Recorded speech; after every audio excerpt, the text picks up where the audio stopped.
আমরা কি কখনো ভেবে দেখেছি পৃথিবীতে যখন কোনো মানুষ ছিল না, আর থাকবেই বা কী করে, মানুষের যে তখন সৃষ্টি হয়নি?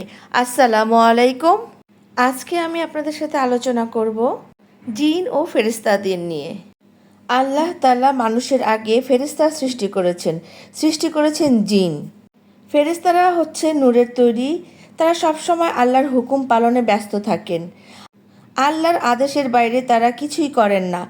ফেরেশতাদের সংখ্যা যে কত তা আপনারা চিন্তাও করতে পারবেন না। আচ্ছা, আপনাদের একটা ধারণা দিই।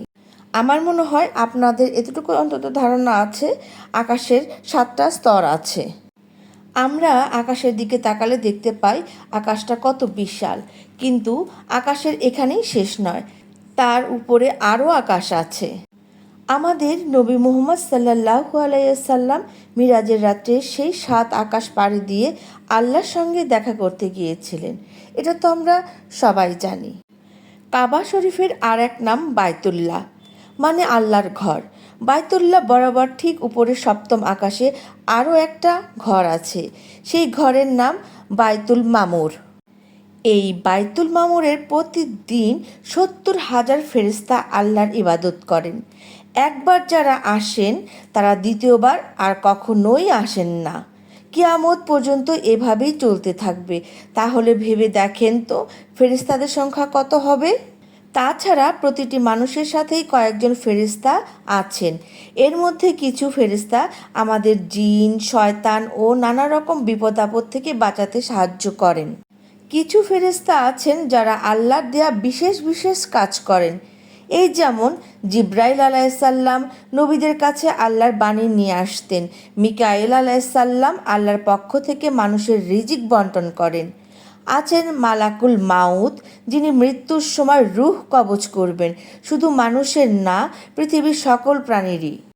আবার একজন ফেরেশতা বিশাল সিংহা নিয়ে বসে আছেন, তার নাম ইসরাফিল আলাইসাল্লাম। সিংহা হলো আমাদের সময়ের মাইকের মতো। আল্লাহ যখন আদেশ দেবেন তখন মিকাইল আলাইসাল্লাম সিংহা ফু দিবেন, সাথে সাথে কিয়ামত শুরু হয়ে যাবে। আবার কিছু ফেরেশতা আছেন যারা আমাদের কাজকর্ম খাতায় লিখে রাখেন।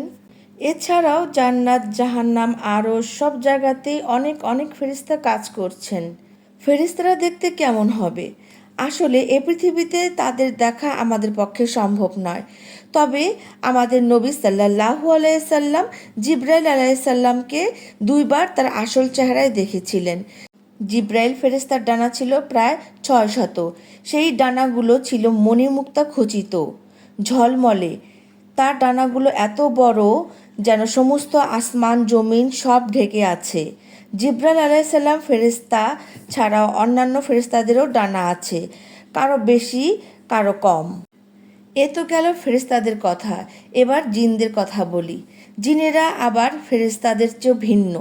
জিনদের সৃষ্টি করা হয়েছে ধোঁয়াবিহীন আগুন থেকে।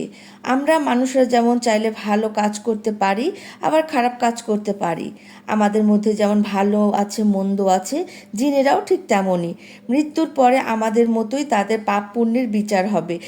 তবে ফেরেশতাদের মতো জিনদেরকেও তাদের নিজেদের দেখতে পাই না। এই দুনিয়ায় আমাদের সেই ক্ষমতা, জিনেরা আগুনের তৈরি। জিন আর ফেরেশতা সম্পর্কে আমরা মোটামুটি জানলাম। ভিডিওটি কেমন লাগলো কমেন্ট করে অবশ্যই জানাবেন। লাইক দিবেন অবশ্যই একটা, শেয়ার করে যাবেন, অন্যদেরকে দেখার সুযোগ করে দিবেন। সবাই আমার জন্য দোয়া করবেন। সুস্থ থাকুন সবাই। আল্লাহ হাফেজ।